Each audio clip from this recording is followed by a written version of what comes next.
सबको जय मसीह की। आज हम प्रभु के वचन में जानेंगे कि गतसमनी में प्रार्थना जो प्रभु ने की थी उसमें प्रभु इतना व्याकुल क्यों हो रहे थे और ये कब की। ये प्रार्थना प्रभु ने तब की थी जब जिस रात प्रभु यीशु को पकड़वाया जाना था। हालेलुया। तो आज हम जानेंगे कि उस रात क्या क्या हुआ उस गतसमनी बाग में। तो मैं आप सबके लिए मत्ती का 26 अध्याय का 36 वचन से लेके 46 वचन तक पढ़ूंगी। आप अपनी अपनी बाइबल खोल के पढ़ सकते हैं। यहाँ पे इस प्रकार से लिखा है, तब यीशु अपने चेलों के साथ गतसमनी नामक एक स्थान में आया और अपने चेलों से कहने लगा, यहीं बैठे रहना जब तक मैं वहाँ जाकर प्रार्थना करूं। प्रभु ने उनसे कहा, जब तक मैं वहाँ जाकर प्रार्थना करता हूँ तुम क्या करो, तुम यहीं पे बैठे रहना और जागते रहना। वह पतरस और जब्दी के दोनों पुत्रों को साथ ले गया और उदास और व्याकुल होने लगा। तब उसने उनसे कहा, मेरा जी बहुत उदास है, यहाँ तक कि मेरा प्राण निकला जाता है। तुम यहीं ठहरो और मेरे साथ जागते रहो। फिर प्रभु ने कहा, तुम यहीं ठहरो और मेरे साथ जागते रहो। मेरा जी बहुत उदास है, यहाँ तक कि मेरा प्राण निकला जा रहा है। ये प्रभु यीशु ने कब कहा? क्रूस पे चढ़ाए जाने से पहले। हम लोग सोचते हैं कि प्रभु को दर्द और दुख तभी ही हुआ जब प्रभु को सूली पे चढ़ाया गया। नहीं, प्रभु को दर्द तो पहले ही, प्रभु के शरीर में वो दर्द था जो पहले ही महसूस हो रहा था प्रभु को।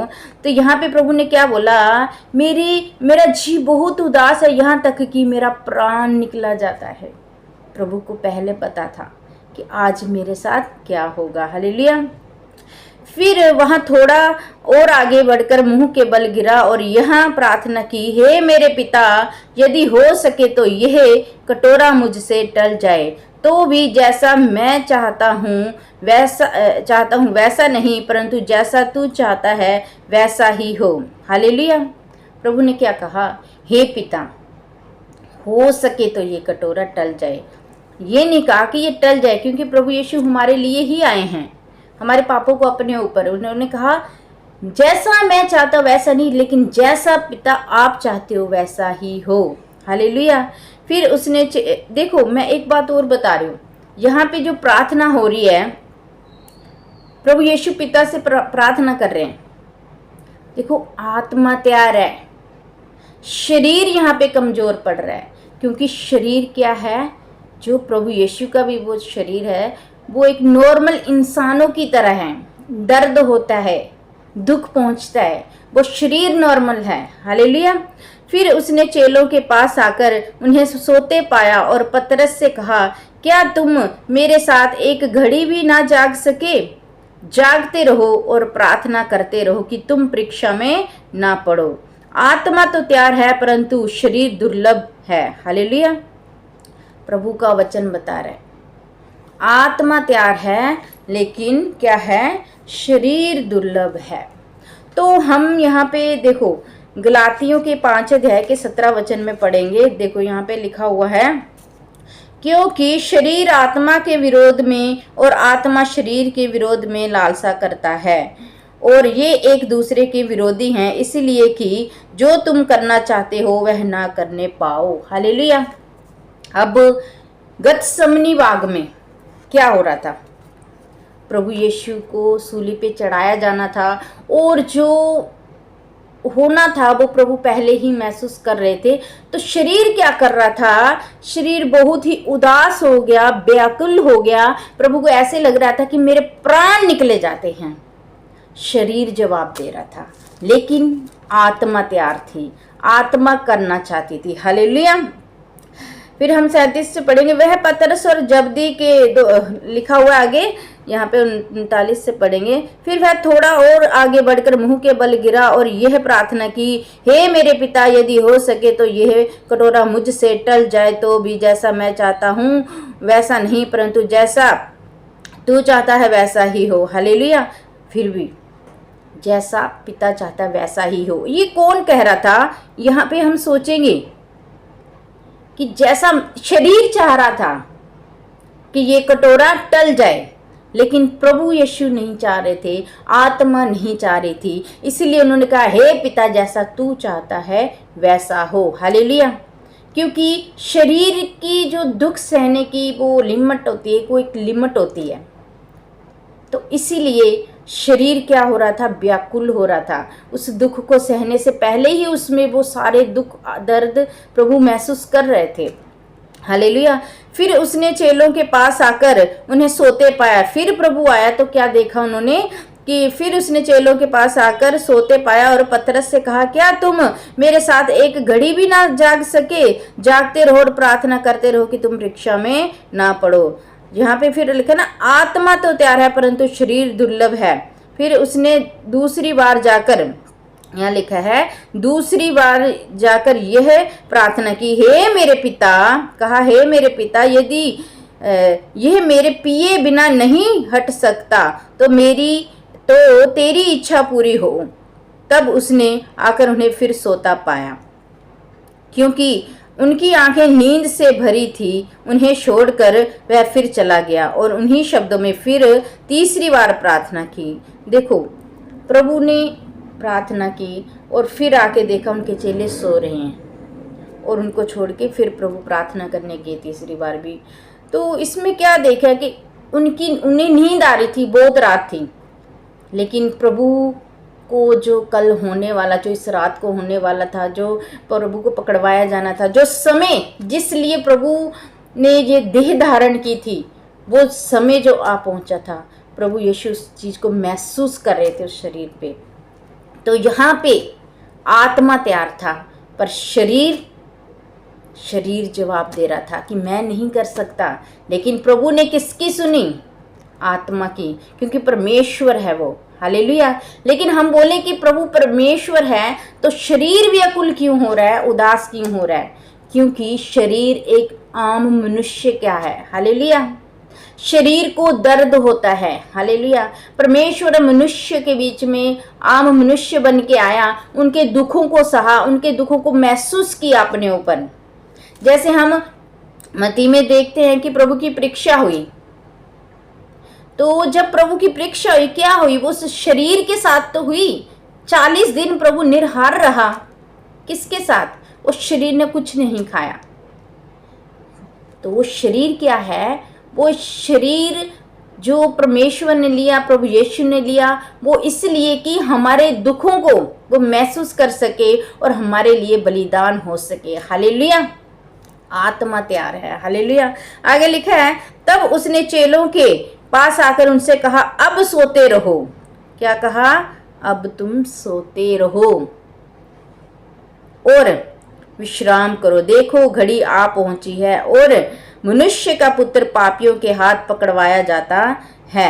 उठो, चले, देखो मेरा पकड़वाने वाला निकट आ पहुंचा है। हालेलुया। मेरा पकड़वाने वाला निकट आ पहुंचा है और अब तुम सो, आराम करो, विश्राम करो। देखो, वो घड़ी आ पहुंची है। तो प्रियो, हमारे प्रभु यीशु ने इतना दर्द, इतना सब कुछ सहा। वो किस लिए? वो परमेश्वर है, लेकिन उस शरीर पे जो दर्द हुआ वो एक नॉर्मल मनुष्य बन के उन्होंने वो महसूस किया। हालेलुया। वो अगर उस दर्द को महसूस नहीं करते तो उनका यहाँ पे आना व्यर्थ हो जाता, क्योंकि वो मनुष्य के दुखों को अपने ऊपर, उन्होंने एक एक मनुष्य के दुख को अपने ऊपर महसूस किया है। लोगों ने प्रभु पे थूका, कोड़े मारे गए प्रभु यीशु पर, कांटों का ताज पहना गया प्रभु को। जब कांटों का ताज पहना गया, आपको क्या लगता है प्रभु को दर्द नहीं हुआ होगा? हुआ। कांटे जब हमारे अंदर कांटे चुभेंगे तो आप महसूस करिए, कोई इतनी सी सुई आपको चुभे तो कितना दर्द होता है। जब प्रभु यीशु को कांटों का ताज पहनाया गया, उससे पहले ही प्रभु यीशु इस दर्द को महसूस कर रहे थे। वो शरीर जान रहा था और उसने कहा, हे पिता, हे पिता।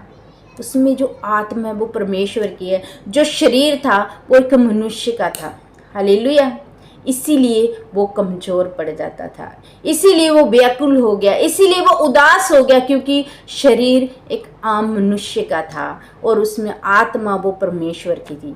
देखो, शरीर ने जो चाहा वो नहीं किया, जो परमेश्वर ने चाहा, जो आत्मा ने चाहा वही किया। हालेलुया। तो वो जो दर्द क्रूस पे प्रभु को पकड़ा गया और क्रूस पे चढ़ाया गया, वो किस लिए? लोग कहते हैं कि वो यीशु इनका अपने आप को नहीं बचा सका और इनको क्या बचाएगा।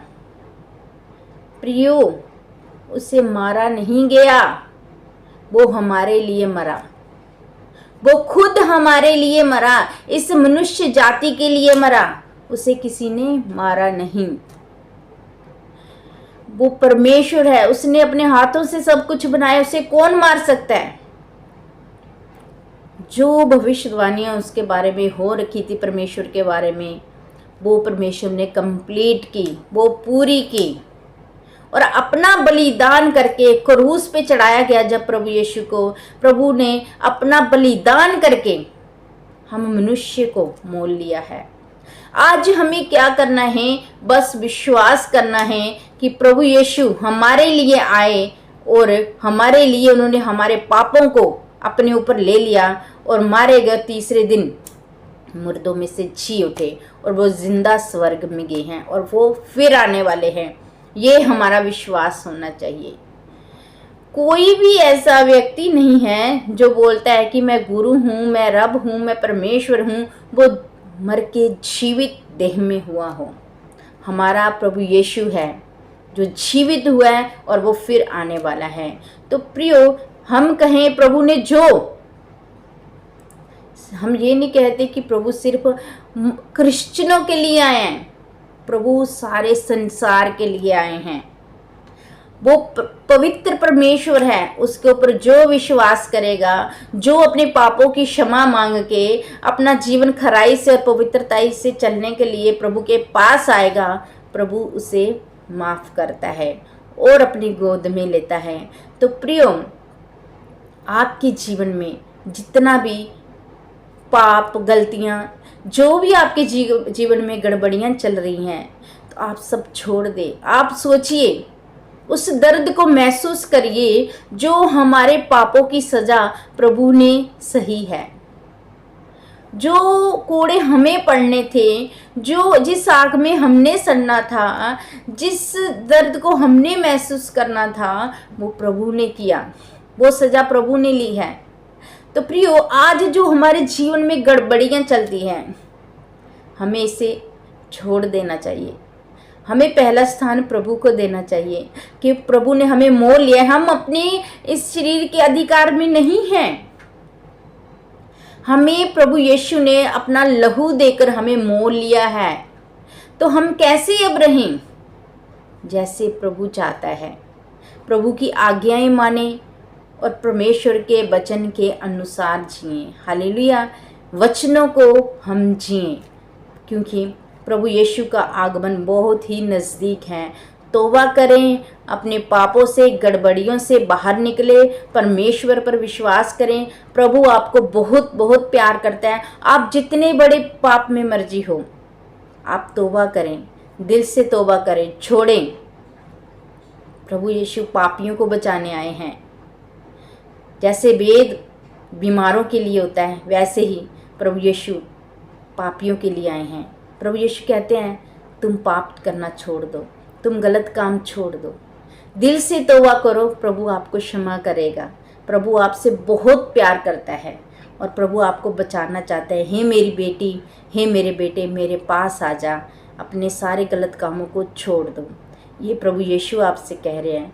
तो प्रियो, प्रभु यीशु पे विश्वास करें। वो आपसे बहुत प्यार करते हैं। उन्होंने आपकी सज़ा को अपने ऊपर लिया है, आपको मोल लिया है। तो आप प्रभु के वचन के अनुसार जीवन अपना जिएं। हालेलुया। परमेश्वर का आगमन बहुत नज़दीक है, बहुत ही नज़दीक है। तो आप तैयार रहें, वचनों को पढ़ते रहें और पवित्रता और खराई से चलें। प्रभु आप सबको आशीष बरकत दे। सबको जय मसीह की। God bless you.